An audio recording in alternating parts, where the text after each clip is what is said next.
Lord. ಕರ್ತ ನಮಗೆ ಸ್ತೋತ್ರವಾಗಲಿ. ದೇವರು ನಿಮ್ಮನ್ನು ಆಶೀರ್ವಾದ ಮಾಡಿ ಕಾಪಾಡಲಿ. ದೇವರು ಈ ಒಂದು ಜುಲೈ ತಿಂಗಳಿನ ಆಶೀರ್ವಾದದ ವಾಗ್ದಾನವನ್ನ ನಿಮ್ಮೊಟ್ಟಿಗೆ ಮಾತನಾಡಲು ಆತನು ಬಹಳ ಇಷ್ಟವುಳ್ಳವರಾಗಿದ್ದಾರೆ. ನಿಮ್ಮ ಜೀವಿತವನ್ನ ದೇವರು ಪರಿಪೂರ್ಣವಾದಂತಹ ಕಾರ್ಯಗಳಿಂದ ನಿಮ್ಮ ಭವಿಷ್ಯತ್ತನ್ನ ದೇವರು ಯಾವಾಗಲೂ ಸಂತೋಷವಾಗಿರ್ಬೇಕೆಂಬುದಾಗಿ ಆತನು ಬಹಳ ಆಸೆ ಪಡುವಂತವನಾಗಿದ್ದಾನೆ. ಈ ಒಂದು ದಿವಸ ವಾಕ್ಯವನ್ನು ಓದ್ಕೊಳ್ಳೋಣ. ಏನ್ ವಾಕ್ಯ ಅಂತಂದ್ರೆ ಲೂಕ 5ನೇ ಅಧ್ಯಾಯದಲ್ಲಿ 4ನೇ ವಚನ. ಆತನು ಜನರಿಗೆ ಉಪದೇಶವನ್ನೆಲ್ಲ ಮಾಡಿದ ನಂತರ ಅಲ್ಲಿ ಸೀಮೋನನ ಒಂದು ದೋಣಿ ಇರುತ್ತೆ. ಅದು ಸೀಮೋನನ ದೋಣಿ ಮತ್ತೆ ಬೇರೆಯವರ ದೋಣಿ ಇರ್ತದೆ. ಆದ್ರೆ ಯೇಸು ಸ್ವಾಮಿ ಸೀಮೋನನ ದೋಣಿಯನ್ನ ಹತ್ತು ಕೂತ್ಕೊಳ್ತಾರೆ. ಅದಾದ ನಂತರ ದೇವರು ಸೀಮೋನನಿಗೆ ಹೇಳುವಂತ ಮಾತು, ಮಾತನಾಡುವುದನ್ನು ಮುಗಿಸಿದ ಮೇಲೆ ಸೀಮೋನನಿಗೆ ಆಳವಾದ ಸ್ಥಳಕ್ಕೆ ದೋಣಿಯನ್ನ ನಡೆಸಿ ಮೀನು ಬೇಟೆಗಾಗಿ ನಿಮ್ಮ ಬಲೆಗಳನ್ನು ಹಾಕಿರಿ ಎಂದು ಹೇಳಿದನು. ಅದಕ್ಕೆ ಸೀಮೋನನು, ಗುರುವೇ, ನಾವು ರಾತ್ರಿಯೆಲ್ಲ ಪ್ರಯಾಸ ಪಟ್ಟರೂ ಏನು ಸಿಕ್ಕಲಿಲ್ಲ, ಆದರೆ ನಿನ್ನ ಮಾತಿನ ಮೇಲೆಗೆ ಬಲೆಯನ್ನು ಹಾಕುತ್ತೇನೆ ಅಂತ ಹೇಳ್ತಾನೆ. ನೋಡ್ರಿ, ಈ ತಿಂಗಳಿನ ವಾಗ್ದಾನ ಏನ್ ಗೊತ್ತಾ? ನೀನು ದೇವರ ಮಾತಿನ ಮೇರೆಗೆ ನೀನು ನಡೆಯುವಾಗ, ನೀನು ಜೀವಿಸುವಾಗ, ನೀನು ಬದುಕುವಾಗ, ನಿನ್ನ ಕೆಲಸ ಕಾರ್ಯಗಳನ್ನು ಮಾಡುವಾಗ ಕರ್ತನು ಆತನ ಮಾತಿನ ಮೇರೆಗೆ ನೀನು ನಡೆಯುವ ಪ್ರತಿಯೊಂದು ಕಾರ್ಯಗಳನ್ನ ಆತನ ಆಶೀರ್ವಾದ ಮಾಡುವಂತನಾಗಿದ್ದಾನೆ. ಈ ತಿಂಗಳು 6 ತಿಂಗಳುಗಳು ಕಳೆದಿದ್ದೀರಾ. ಇವತ್ತು 6 ತಿಂಗಳು ನಾವು ಏನು ವ್ಯರ್ಥವಾಗಿ ಕಳೆದಿದ್ದೀವೋ, ಇಲ್ಲ ಪ್ರಯೋಜನಕರವಾಗಿ ಕಳೆದಿದ್ದೀವೋ, ಇಲ್ಲ ಇನ್ನೊಬ್ಬರಿಗೆ ಉಪಕಾರಿಯಾಗಿ ಕಳೆದಿದ್ದೀವೋ, ಇಲ್ಲ ದೇವರ ಇಷ್ಟಾರ್ಥಗಳನ್ನ ನೆರವೇರಿಸಿ ನಾವು ಕಳೆದಿದ್ದೀವೋ ಗೊತ್ತಿಲ್ಲ. ಆದ್ರೆ ಒಂದು ಸಮಯ ಯೋಚನೆ ಮಾಡಿ ನೋಡ್ರಿ, ಈ 6 ತಿಂಗಳ ಸಮಯವನ್ನ ಎಷ್ಟು ವ್ಯರ್ಥವಾಗಿ ನಾವು ಕಳೆದಿ ಬೇಡದಲ್ಲಿರುವಂತಹ ವಿಚಾರಗಳಿಗೆ ನಾವು ತಲೆ ಹಾಕಿ ಇಲ್ಲದಲ್ಲಿರುವುದನ್ನ ನಾವು ಮಾಡ್ತಾ ಬಂದಿದ್ದೀವಿ. ಪ್ರಿಯ ಸೋದರ ಸೋದರಿ, ಈ ಒಂದು ತಿಂಗಳಲ್ಲಿ ನೀನು, ಈ 6 ತಿಂಗಳಲ್ಲಿ ನೀನು ಪಟ್ಟಂತ ಕಷ್ಟಗಳಿಗೆ, ಈ 6 ತಿಂಗಳಲ್ಲಿ ನೀನು ಪಟ್ಟಂತ ವೇದನೆಗಳಿಗೆ, ಈ 6 ತಿಂಗಳಲ್ಲಿ ನೀನು ಏನೆಲ್ಲ ಹಿಂಸೆಗಳನ್ನ ಅನುಭವಿಸ್ತೋ, ಬಟ್ ಆದ್ರೆ ದೇವರು ಹೇಳ್ತಾ ಇದ್ದಾನೆ, ನೀನು ದೇವರ ಮಾತಿಗೆ ನೀನು ಬದುಕುವಾಗ ಈ 7ನೇ ತಿಂಗಳಲ್ಲಿ ಒಂದು ಆಶೀರ್ವಾದವನ್ನ ನೀನು ಕಾಣ್ಲಿಕ್ಕಿದ್ಯಾ. ಒಂದು ಆಶೀರ್ವಾದ ಮಾತ್ರವಲ್ಲದೆ ನಿನ್ನ ಜೀವಿತದ ಒಂದು ದೊಡ್ಡ ಅದ್ಭುತಗಳು ಉಂಟಾಗ್ತದೆ. ನೋಡ್ರಿ, ಪೇತ್ರ ಏನ್ ಮಾಡಿದ್ದಾನೆ? ಸಿಮೋನನು ಯೇಸು ಸ್ವಾಮಿ ಜೊತೆಲೇ ಇದ್ದಾರೆ, ಆದ್ರೆ ಯೇಸು ಸ್ವಾಮಿನ ಮನೇಲಿ ಬಿಟ್ಟು ಒಂದು ರಾತ್ರಿ ಪೂರ್ತಿ ಬಂದು ಮೀನು ಹಿಡಿದಕ್ಕೆ ಹೋಗ್ತಾನೆ. ಇವತ್ತು ನಿಮ್ ಜೀವಿತದಲ್ಲೂ ಅದೇ ಆಗ್ತಾ ಇರೋದು. ಏನಂತಂದ್ರೆ, ನೀವೇನೇ ಒಂದು ಕೆಲಸ ಮಾಡ್ಬೇಕು ಅಂದ್ರು, ಏನೇ ಒಂದು ವ್ಯವಹಾರ ಮಾಡ್ಬೇಕು ಅಂದ್ರು, ಇಲ್ಲ ಒಂದು ಹುಡುಗಿ ನೋಡ್ಬೇಕಂದ್ರು, ಹುಡುಗನ್ ನೋಡ್ಬೇಕು ಅಂದ್ರು, ಇಲ್ಲ ಮದ್ವೆ ಫಿಕ್ಸ್ ಮಾಡ್ಬೇಕು ಅಂದ್ರು, ನಾವು ದೇವರನ್ನ ವಿಚಾರಿಸೋದಿಲ್ಲ, ದೇವರನ್ನ ಜೊತೆಲಿ ಕರೆದುಕೊಂಡು ಹೋಗೋದಿಲ್ಲ. ಇಲ್ಲ ಎಲ್ಲೇ ಹೋಗ್ಬೇಕು ಅಂದ್ರೂ ಸರಿನೇ, ಒಂದು ಆಸ್ಪತ್ರೆಗೆ ಹೋಗ್ಬೇಕು ಅಂದ್ರೂ ಸರಿನೇ, ಇಲ್ಲ ಒಂದು ಕೆಲಸವನ್ನ ಹುಡ್ಕೋದಿಕ್ಕೆ ನಾವು ಹೋಗುವುದಾದ್ರೂ ಸರಿನೇ, ಇಲ್ಲ ಏನೇ ಮಾಡ್ಬೇಕು ಅಂದ್ರೂ ನಾವೇನ್ ಮಾಡ್ತೀವಿ ಅಂದ್ರೆ ದೇವರನ್ನ ಜೊತೆಲಿ ಕರೆದುಕೊಂಡು ಹೋಗೋದಿಲ್ಲ. ದೇವರನ್ನ ಸ್ವಾಮಿ ನೀನ್ ಎಲ್ಲೇ ಇರು, ನಾವು ಹೋಗ್ಬಿಟ್ಟು ಬರ್ತೀವಿ ಅಂತ ಅಂದ್ಬಿಟ್ಟು ನಾವು ದೇವರನ್ನ ದೂರನೇ ಇಟ್ಟಿರ್ತೀವಿ. ಈ 6 ತಿಂಗಳುಗಳು ನೀವು ಸಂಪೂರ್ಣವಾಗಿ ದೇವರನ್ನ, ಇವತ್ತು ನೀವು ಅಂದ್ಕೊಳ್ಬಹುದು, ನಾನು ಇಷ್ಟೆಲ್ಲ ಪ್ರಯಾಸ ಪಡ್ತಾ ಇದ್ದೀನಿ, ಇಷ್ಟೆಲ್ಲ ಕಷ್ಟ ಪಡ್ತಾ ಇದ್ದೀನಿ, ಇಷ್ಟೆಲ್ಲ ವೇದನೆ ಪಡ್ತಾ ಇದ್ದೀನಿ, ಆದ್ರೂ ಯಾಕೆ ನನಗೆ ಸಫಲ ಇಲ್ಲ, ಬ್ಲೆಸ್ಸಿಂಗ್ ಇಲ್ಲ, ಯಾಕೆ ಇದ್ರಲ್ಲಿ ಆಶೀರ್ವಾದ ಹೊಂದೋದಕ್ಕೆ ಆಗ್ತಾ ಇಲ್ಲ, ಯಾಕೆ ಇದು ಇಂಕ್ರಿಮೆಂಟ್ ಆಗ್ತಾ ಇಲ್ಲ ಅಂದ್ಕೊಳ್ಳೋದಾದ್ರೆ ದೇವರು ಹೇಳ್ತಾ ಇದ್ದಾನೆ, ನೀನು ಹೋಗುವ ಸ್ಥಳಗಳಿಗೆ ನೀನು ದೇವರನ್ನ ಕರೆದುಕೊಂಡು ಹೋಗಿದೀಯಾ? ನಿನ್ನ ಜೊತೆಯಲ್ಲಿ ದೇವರನ್ನ ಕರೆದುಕೊಂಡು ಹೋಗಿದೀಯಾ? ನಿನ್ನ ಪ್ರತಿಯೊಂದು ಕಾರ್ಯಗಳನ್ನ ದೇವರಿಗೆ ಅನುಕೂಲವಾಗಿ ನೀನು ನಡೆದಿದೀಯ. ಇವತ್ತು ದೇವರು ಏನ್ ಹೇಳ್ತಾನೋ ಅದನ್ನ ಮಾಡೋದ್ರಿಂದ ಮಾತ್ರನೇ ಆಶೀರ್ವಾದ. ಪ್ರಿಯ ಸೋದರ ಸೋದರಿ, ನಿಮ್ಗೊಂದು ಸ್ಟೋರಿ ಹೇಳ್ತೀನಿ. ಇವತ್ತು ಬೈಬಲ್ ಇದು ವಾಕ್ಯ, ಓಕೆನಾ? ಈ ವಾಕ್ಯವನ್ನ ನಾವು ಎಷ್ಟರ ಮಟ್ಟಿಗೆ ಕೇಳಬೇಕು ಅಂದ್ರೆ, ಇದನ್ನ ಅರ್ಥ ಮಾಡ್ಕೋಬೇಕು ಅಂದ್ರೆ, ಒಂದು ಎಕ್ಸಾಂಪಲ್ ಆಗಿ ಒಂದು ಹೇಳ್ತೀನಿ ಮಾತನ್ನ. ನನ್ನ ಹತ್ರ ಒಂದು 10 ಲಕ್ಷ ಅಮೌಂಟ್ ಇರುತ್ತೆ, ಅದು ಒಂದು ATM ಅಲ್ಲಿ ಅಕೌಂಟ್ ಅಲ್ಲಿ ಇರುತ್ತೆ. ನಾನು ಇನ್ನೇನು ಡೆತ್ ಆಗುವಂತ ಸಮಯ ಇರ್ತೀನಿ. ಈಗ ನಿಮ್ಮಲ್ಲಿ ಯಾರನ್ನ ಒಬ್ಬರನ್ನ ನಾನು ಕರೆದು 10 ಲಕ್ಷ ಅಮೌಂಟ್ ಇದೆ ಅಕೌಂಟ್ ಅಲ್ಲಿ, ತಗೊಂಡ್ರೆ ATM ಪಿನ್ ಕೋಡ್ ಹೇಳ್ತೀನಿ ಅಂತ ಹೇಳ್ಬಿಟ್ಟು, ಪಿನ್ ಕೋಡ್ ಹೇಳಿದ ತಕ್ಷಣ ಸತ್ತೋಗ್ಬಿಡ್ತೀನಿ ನಾನು, ಓಕೆನಾ? ಸತ್ತೋಗ್ಬಿಡ್ತೀನಿ. ಈಗ ನೀವು ಪಿನ್ ಕೋಡ್ ಹೇಳಿದಾಗ ಅದನ್ನ ಮರ್ತೋಗ್ಬಿಡ್ತೀರ. ಈಗ 10 ಲಕ್ಷ ನೀವು ತೆಗೆದುಕೊಳ್ಳಲಿಕ್ಕೆ ಸಾಧ್ಯನಾ? ಯೋಚನೆ ಮಾಡಿ ನೋಡ್ರಿ. ಇವತ್ತು ATM ಬೈಬಲ್ ಆಗಿದೆ, ಆ ಪಿನ್ ಕೋಡ್ ಬೈಬಲ್ ವಾಕ್ಯದ ಅರ್ಥಗಳಾಗಿದೆ. ನೀನು ವಾಕ್ಯವನ್ನು ಓದೋದಲ್ಲ, ವಾಕ್ಯವನ್ನ ಅರ್ಥ ಮಾಡ್ಕೊಳ್ಬೇಕು, ಅರ್ಥ ಮಾಡ್ಕೊಂಡು ಬದುಕ್ಬೇಕು. ನೀನ್ ಯಾವಾಗ ಅರ್ಥ ಮಾಡ್ಕೊಂಡು ಬದುಕ್ತೀಯೋ ಆವಾಗ್ಲೇನೆ ನಿನ್ನ ಜೀವಿತದಲ್ಲಿ ಒಂದು ದೊಡ್ಡ ಆಶೀರ್ವಾದ, ಅವಾಗ್ಲೇನೆ ನಿನ್ನ ಜೀವಿತದಲ್ಲಿ ದೊಡ್ಡ ಅಭಿವೃದ್ಧಿಯನ್ನ ನೀನ್ ಕಾಣ್ಲಿಕ್ಕೆ ಸಾಧ್ಯ.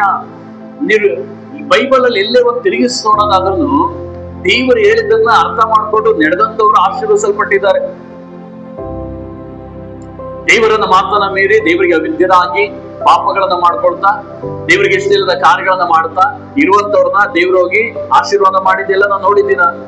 ಯೋಚನೆ ಮಾಡಿ ನೋಡ್ರಿ, ಇವತ್ತು ನೀವು ಎಷ್ಟು ದೇವರಿಗೆ ಅವಿದ್ಯರಾಗಿ ನಡೀತಾ ಇದ್ದೀರಾ, ದೇವರ ಮಾತನ್ನ ಎಷ್ಟು ಮೀರಿ ನಡೀತಾ ಇದ್ದೀರಾ. ಇದೇ ಹೋಗ್ಬೇಕು ಅಂದ್ರೂ ನಾವು ಮನುಷ್ಯರನ್ನ ಕರ್ಕೊಂಡು ಹೋಗ್ತೀವಿ, ಅಧಿಕಾರಿಗಳನ್ನ ಕರ್ಕೊಂಡು ಹೋಗ್ತೀವಿ. ಅಣ್ಣ ನೀವ್ ಬನ್ನಿ, ಅಣ್ಣ ಅಪ್ಪ ನೀವ್ ಬನ್ನಿಯಪ್ಪ, ಅಯ್ಯ ನೀವ್ ಬನ್ನಿಯಪ್ಪಯ್ಯ, ನೀವ್ ಬಂದ್ರೇನೆ ಆಗದು. ಒಂದು ಸಾರಿ ಆದ್ರೂ ದೇವರನ್ನ ಕೇಳಿದಿರ ಆ ರೀತಿಯಾಗಿ ನಿನ್ನ ಜೀವಿತದಲ್ಲಿ ದೇವರನ್ನ ನೀನ್ ಕೇಳದಲ್ಲೇ ಇವತ್ತು ನೀನ್ ಹೇಗೆ ನಿನ್ನ ಆಶೀರ್ವಾದ ಹೊಂದಲಿಕ್ಕೆ ಸಾಧ್ಯ? ದೇವರು ನಿನ್ ಜೊತೆ ಬರ್ಲಿಲ್ಲ ಅಂದ್ರೆ ಮನುಷ್ಯರು ನಿನ್ಗೆ ದಯೆ ತೋರ್ತಾರೆ, ನಿಮ್ಮನ್ನ ಹೇಗೆ ಪ್ರೀತಿ ಮಾಡ್ತಾರೆ, ನಿಮ್ಮೊಟ್ಟಿಗೆ ಹೇಗೆ ಅವರೆಲ್ಲ ರೀತಿಯ ಸಹಕರಿಸ್ತಾರೆ. ಆದ್ರೆ ಪೇತ್ರ ಇಲ್ಲಿ ಮಾಡಿದಂತೆ ನಾವು ಮಾಡ್ಬೇಕಾಗ್ತದೆ. ಅವನು ರಾತ್ರಿ ಎಲ್ಲ ಪ್ರಯಾಸ ಪಟ್ಟಿದ್ದಾನೆ. ಈ 6 ತಿಂಗಳು ನೀವು ಪ್ರಯಾಸ ಪಟ್ಟಿದ್ರೆ ಪ್ರತಿಫಲ ಹೊಂದಿಲ್ಲ. ಆದ್ರೆ 7 ತಿಂಗಳಲ್ಲಿ ನೀವು ಈ 7ನೇ ತಿಂಗಳಿನ ಈ ಒಂದು ದಿವಸದಿಂದ ಈ ವಾಕ್ಯವನ್ನು ಕೇಳ್ತಿರುವಂತ ಈ ಸಮಯದಿಂದಲೇ ನಿನ್ನ ದೇವರಿಗೆ ಒಪ್ಪಿಸಿಕೊಡುವುದಾದರೆ ನಿನ್ನ ಜೀವಿತವನ್ನ ದೇವರು ಬದಲಾಯಿಸಲಿಕ್ಕಿದ್ದಾನೆ. ಈ ತಿಂಗಳಿಂದಲೇ, ಇದೇ ತಿಂಗಳಿನ ಆಶೀರ್ವಾದ, ಈ ತಿಂಗಳಿಂದ ಪ್ರಾರಂಭವಾಗುವ ಆಶೀರ್ವಾದ. ಆ ದೇವರ ಮಾತಿನ ಮೇರೆಗೆ ಆತನ ಬಲೆಯನ್ನಾಗ್ತಾನೆ. ಆ ಬಲೆ ಹಾಕಿದ ತಕ್ಷಣವೇ ನೋಡ್ರಿ ಒಂದು ವಾಕ್ಯ ಇರುತ್ತದಲ್ಲಿ, ಆದರೆ ನಿನ್ನ ಮಾತಿನ ಮೇಲೆ ಬಲೆ ಹಾಕುತ್ತೇನೆ ಅಂದನು. ಹಾಕಿದ ಮೇಲೆ ಮೀನುಗಳು ರಾಶಿ ರಾಶಿ ಸಿಕ್ಕಿಕೊಂಡು ಅವನ ಬಲೆಗಳು ಹರಿದು ಹೋಗುತ್ತಿದ್ದವು. ಏನಾಗ್ತಿದೆ? ಅವನು ರಾತ್ರಿ ಎಲ್ಲ ಪ್ರಯಾಸ ಪಟ್ಟಿದ್ದಾನೆ. ಪೇತ್ರ ಸಿಮೋನ ಅನ್ನುವಂಥವನು ಮೀನಿನ ಬೆಸ್ತನು, ಮೀನು ಹಿಡಿಯೋದ್ರಲ್ಲಿ ನಿಪುಣನು. ರಾತ್ರಿ ಎಲ್ಲ ಪ್ರಯಾಸ ಪಟ್ಟಿದ್ದು, ನೋ ಯೂಸ್. ಇವತ್ತು ನೀವು ದೇವರ ಬಂದಿರ್ಬೋದು, ಸಭೆಗೆ ಹೋಗ್ಬೋದು, ಕಾಣಿಕೆ ಆಗ್ಬೋದು, ನೀವು ಉಪವಾಸದಲ್ಲಿ ತೊಡಗ್ಬೋದು, ಮೀಟಿಂಗ್ ನೀವು ಹೋಗ್ಬೋದು. ಆದ್ರೆ ದೇವರ ಮಾತಿನ ಮೇರೆಗೆ ನೀನ್ ನಡೀಲಿಲ್ಲ ಅಂದ್ರೆ ನಿನ್ನ ಜೀವಿತದಲ್ಲಿ ಯಾವ ಆಶೀರ್ವಾದವನ್ನು ಕಾಣಲಿಕ್ಕಾಗೋದಿಲ್ಲ. ಇವತ್ತು ಪೇತ್ರ, ಸ್ವಾಮಿ ನಾನು ರಾತ್ರಿ ಎಲ್ಲ ಪ್ರಯಾಸ ಪಟ್ಟಿದ್ದೀನಿ, ಅವಾಗ್ಲೇ ಸಿಕ್ಕಿಲ್ಲ, ಈ ಬೆಳಗಿನ ಜಾವದಲ್ಲಿ ಸಿಕ್ಬಿಡ್ತದ, ನಾನು ಹಾಕಲ್ಲ ನಾನು ಓದಿದ್ರೆ ಅವನಿಗೆ ರಾಶಿ ರಾಶಿ ಮೀನುಗಳು ಸಿಗ್ತಾ ಇದ್ವ. ಯೋಚನೆ ಮಾಡಿ ನೋಡ್ರಿ ಪ್ರಿಯ ಸೋದರ ಸೋದರಿ, ನಿನ್ನ ಜೀವಿತದಲ್ಲೂ ಸಹ ನೀನು ದೇವರ ಮಾತಿನ ಮೇರೆಗೆ ಯಾವಾಗ ನೀನ್ ನಡೀತೀಯೋ, ಜೀವಿಸ್ತೀಯೋ, ಕೆಲಸಗಳನ್ನ ಮಾಡುತ್ತೀಯೋ. ಇವತ್ತು ನಾವೇನಾದ್ರೂ ಒಂದು ಹುಡುಗಿನ್ ನೋಡ್ಬೇಕು ಅಂದ್ರೆ, ಇಲ್ಲ ಹುಡುಗನ್ ನೋಡ್ಬೇಕು ಅಂದ್ರೆ ನಾವ್ ಏನ್ ಮಾಡ್ತೀವಿ? ಅವ್ರ ಹತ್ರ ಆಶೀರ್ವಾದವನ್ನು ನೋಡ್ತೀವಿ, ಅವ್ರ ಹತ್ರ ಬಂಗ್ಲೆಗಳು ನೋಡ್ತೀವಿ, ಮನೆ ನೋಡ್ತೀವಿ, ಅವ್ರ ಹತ್ರ ಏನಾದ್ರು ಆಸ್ತಿ ಪಾಸ್ತಿ ಇದೆಯಾ ನೋಡ್ತೀವಿ, ಕಾರ್ ಇದೆಯಾ ಅಂತ ನೋಡ್ತೀವಿ, ಅವ್ನು ಒಳ್ಳೆ ಕೆಲಸ ಇದೆಯಾ ಅಂತ ನೋಡ್ತೀವಿ. ಆದ್ರೆ ಒಂದು ಸಾರಿ ಆದ್ರೂ ಅವನು ದೇವ್ರ ಮಗನಾಗಿದ್ದಾನ, ದೇವರಿಗೆ ಹತ್ತಿರವಾಗಿದ್ದಾನ, ದೇವರಿಗೆ ಅನುಕೂಲವಾಗಿ ನಡೀತಾ ಇದ್ದಾನ, ದೇವರ ಮಾತಿನ ಪ್ರಕಾರವಾಗಿ ಜೀವಿಸ್ತಾ ಇದ್ದಾರೆ, ಒಂದು ಸಾರಿ ಆದ್ರೂ ಯೋಚನೆ ಮಾಡ್ತೀರಾ? ಇವತ್ತು ನೀವು ಇವತ್ತು ಎಷ್ಟೋ ಜನರ ಲೈಫ್ ಹಾಳಾಗ್ಲಿಕ್ಕೆ ಕಾರಣ ಏನ್ ಗೊತ್ತಾ? ದೇವರ ಮಾತಿನ ಮೇರೆಗೆ ನಡೀದಲೇ ಇರೋದು. ಇವತ್ತೆಷ್ಟೋ ಕುಟುಂಬಗಳು ಡೈವರ್ಸ್ ಆಗ್ಲಿಕ್ಕೆ ಕಾರಣ ಏನು? ದೇವರ ಮಾತಿಗೆ ಮೇರೆಗೆ ನಡೀದಲೇ ಇರೋದು. ದೇವ್ರ ಹಾಕು ಅಂದ್ರೆ ಹಾಕ್ಬೇಕಾಯ್ತು, ದೇವ್ರ ಬೇಡ ಅಂದ್ರೆ ಬೇಡ, ಅಷ್ಟೇನೆ. ದೇವರಿಗೆ ಇಷ್ಟ ಆಗೋದು ನಮ್ಗೆ ಇಷ್ಟ ಆಗ್ಬೇಕು, ದೇವರಿಗೆ ಇಷ್ಟ ಇಲ್ಲದಲೇ ನಮ್ಗೆ ಇಷ್ಟ ಆಗ್ಲೇಬಾರ್ದು. ನಾವು ಯಾವಾಗ ಆ ರೀತಿಯ ಬದುಕ್ತೀವೋ ಅವಾಗ್ಲೇನೆ ನಮ್ಮ ಆಶೀರ್ವಾದಗಳನ್ನ ನಾವು ಕಂಡುಕೊಳ್ಳಲಿಕ್ಕೆ ಸಾಧ್ಯ. ಇವತ್ತು ಪೇತ್ರ ರಾತ್ರಿ ಎಲ್ಲ ಪ್ರಯಾಸ ಪಟ್ಟಿದ್ದೀನಿ ಸ್ವಾಮಿ, ಒಂದು ಮೀನು ಸಿಗ್ಲಿಲ್ಲ, ಬ್ಯಾಡ ಸ್ವಾಮಿ, ತಿರ್ಗಾ ದೋಣಿ ನನಗೆ ಸಾಕಾಗಿದೆ ಅಂದಿದ್ರೆ ಅವನಿಗೆ ಆಶೀರ್ವಾದ ಕಾಣ್ತಿದ್ನ. ನಾವು ಯಾವತ್ತು ಸೋಂಬೇರಿಗಳಾಗಬಾರ್ದು. ದೇವರೇ ಬಂದು ಹೇಳುವಾಗ ಆ ಮಾತನ್ನ ನಿಮ್ಗೆ ಎಷ್ಟೇ ಕಷ್ಟ ಆದ್ರೂ ನೀವು ಮಾಡುವಾಗ, ನೀವು 6 ತಿಂಗಳಲ್ಲ, 6 ವರ್ಷ ಅಲ್ಲ, 60 ವರ್ಷಗಳು ನೀವು ಪ್ರಯಾಸ ಪಟ್ರು ಒಂದು ದಿನದಲ್ಲಿ ಆ ಪ್ರಯಾಸವನ್ನ ದೇವರು ಸಮೃದ್ಧಿ ಮಾಡ್ತಾನೆ. ಅರ್ಥ ಆಗ್ತಾ ಇದೆಯಾ ನಾನು ಹೇಳ್ತಾ ಇರೋದು ನಿಮಗೆ? ಇವತ್ತು ಅದನ್ನು ಬಲೆ ಯಾವ ರೀತಿ ಹರಿದೋಗುವ ರೀತಿಯಲ್ಲಿ ಆಗ್ತದೆ, ಅದ್ರ ಬಲೆ ಹರಿದೋಗ್ಲಿಲ್ಲ. ನಿನ್ನದು ಬಲೆ, ಅದ್ರ ಬಲೆ ಅರ್ಥ ಏನ್ ಗೊತ್ತಾ? ಹರಿದೋಗುವ ಹಾಗೆ ಆಯ್ತು ಅಂದ್ರೆ ಇವತ್ತು ನಿನ್ನ ಆಶೀರ್ವಾದವನ್ನ ಸುತ್ತಲಿರುವ ಜನಗಳು ನೋಡಿ ಹೊಟ್ಟೆ ಕಿಚ್ಚು ಪಡುವಂತೆ ಆಶೀರ್ವದಿಸಲ್ಪಡುವಂತ ದೇವರಾಗಿದ್ದಾನೆ. ಅಷ್ಟು ಮಾತ್ರ ಅಲ್ಲದೆ ಆತನ ಏನ್ ಮಾಡ್ತಾನೆ? ಮತ್ತೊಂದು ದೋಣಿಯಲ್ಲಿದ್ದ ತಮ್ಮ ಪಾಲುಗಾರರಿಗೆ ನೀವು ಬಂದು ನಮಗೆ ನೆರವಾಗಬೇಕೆಂಬುದಾಗಿ ಹೇಳಲು ಅವರು ಬಂದು 2 ದೋಣಿಗಳಲ್ಲಿ ಮೀನುಗಳನ್ನು ತುಂಬಿಸಲು ಅವು ಮುಳುಗಿ ಹೋಗುವ ಹಾಗಾದವು. ಪ್ರಿಯ ಸೋದರ ಸೋದರಿ, ಇಂದು ನೀನು ಒಪ್ಪಿಸಿಕೊಡೋದಾದರೆ, ದೇವರ ಮಾತಿನ ಮೇರೆಗೆ ಇಂದು ಮುಂದೆ ಜೀವಿಸುವುದಾದರೆ, ಕರ್ತನು ಹೇಳ್ತಾ ಇದ್ದಾನೆ, ನೀನ್ ಮಾತ್ರ ಆಶೀರ್ವಾದ ಹೊಂದೋದಿಲ್ಲ, ನೀನು, ನಿನ್ನ ಕುಟುಂಬ, ನಿನ್ನ ಸಭೆ ಎಲ್ಲಾರು ಆಶೀರ್ವಾದ ಹೊಂದ್ತಾರೆ. ಮೊದಲನೇದಾಗಿ ನಾವು ಕೊಡೋದನ್ನ ಕಲಿಬೇಕು, ನಾವು ದೇವರ ಮಾತನ್ನ ಕೇಳೋದನ್ನ ಕಲಿಬೇಕು.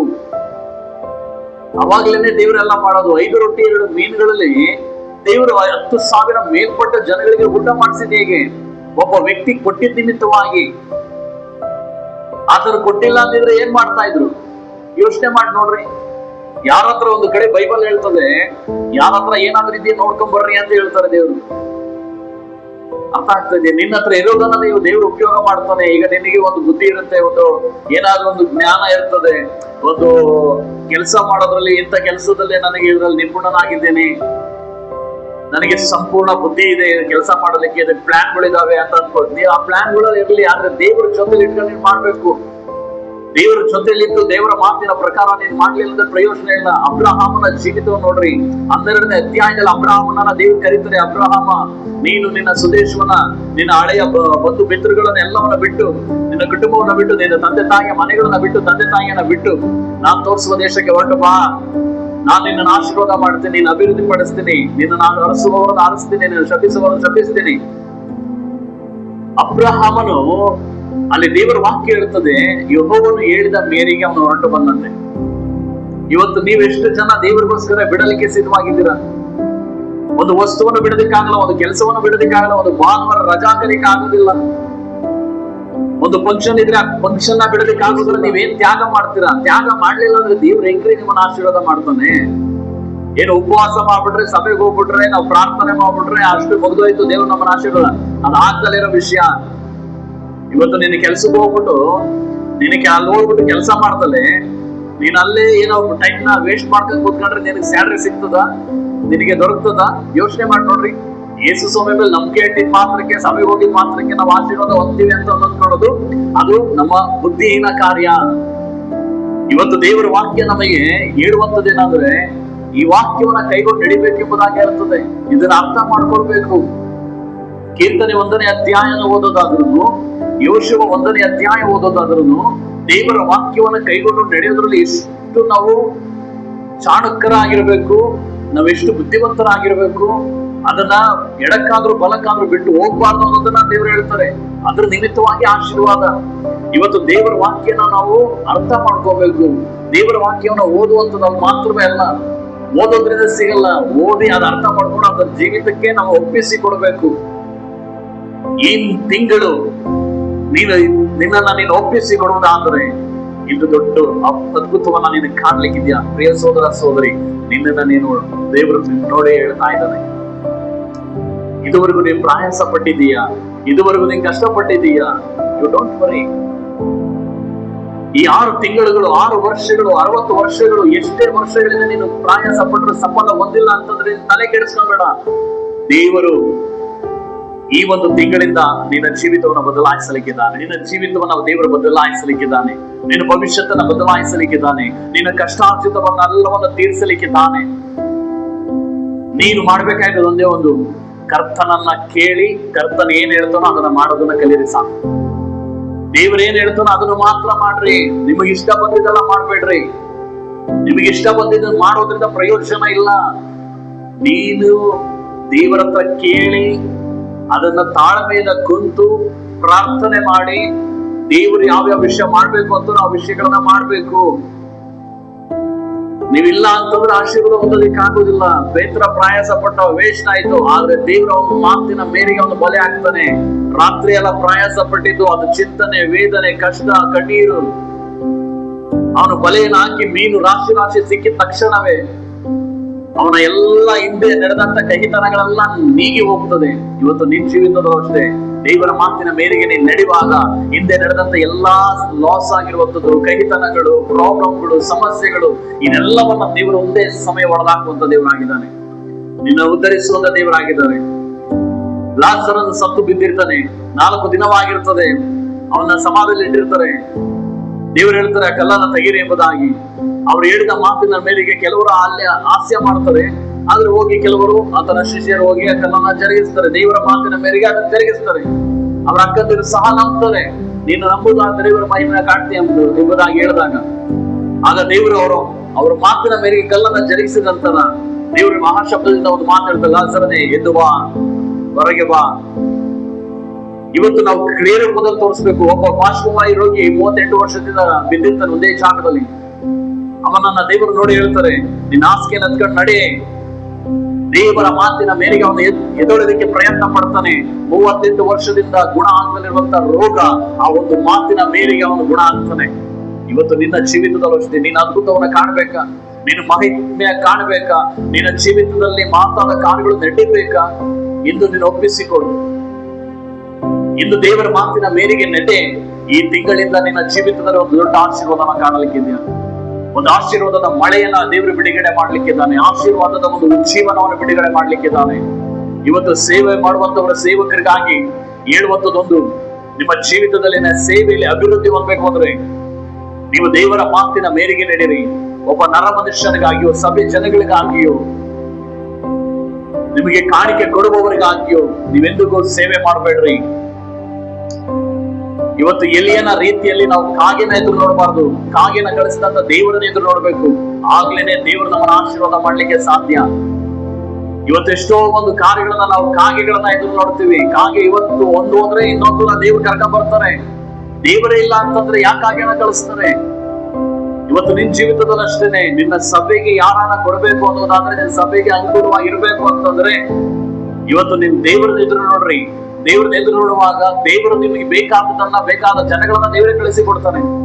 ಅದರಲ್ಲಿ ಬೇರೆ ನಿಸ್ಸಂದೇಹವೇ ಇಲ್ಲ. ಇವತ್ತು ಎಲಿಯನ ದೇವರು ನಿನ್ನ ದೇವರಾಗಿದ್ದಾರೆ. ಇವತ್ತು ಸೀಮೋನನ ದೇವರು ನಿನ್ನ ದೇವರಾಗಿದ್ದಾನೆ. ಅಬ್ರಹಾಮನ ದೇವರು ನಿನ್ನ ದೇವರಾಗಿದ್ದಾನೆ. ಅವತ್ತು ಹೇಗೆ ದೇವರು ನಮ್ಮನ್ನ ಪ್ರೀತಿ ಮಾಡಿದ್ರು ಅದೇ ರೀತಿಯಾಗಿ ಇವತ್ತು ಪ್ರೀತಿ ಮಾಡ್ತಾ ಇದ್ದಾರೆ. ನಾವು ಮಾಡ್ಬೇಕಾದ ಒಂದೇ ಒಂದು ಕಾರ್ಯ, ಆತನ ಮಾತಿನ ಮೇರೆಗೆ ಬದುಕುವಂಥದ್ದು. ನೀನು ಬದುಕು ನೋಡ್ರಿ, ದೇವರು ನಿಮ್ಮನ್ನ ಆಶೀರ್ವಾದ ಮಾಡುವಂತರಾಗಿದೆ. ಕಡೆಗಳ ಮುಂಚೆ ಪ್ರಾರ್ಥನೆ ಮಾಡುವ, ದೇವರು ಒಪ್ಪಿಸಿಕೊಡೋಣ.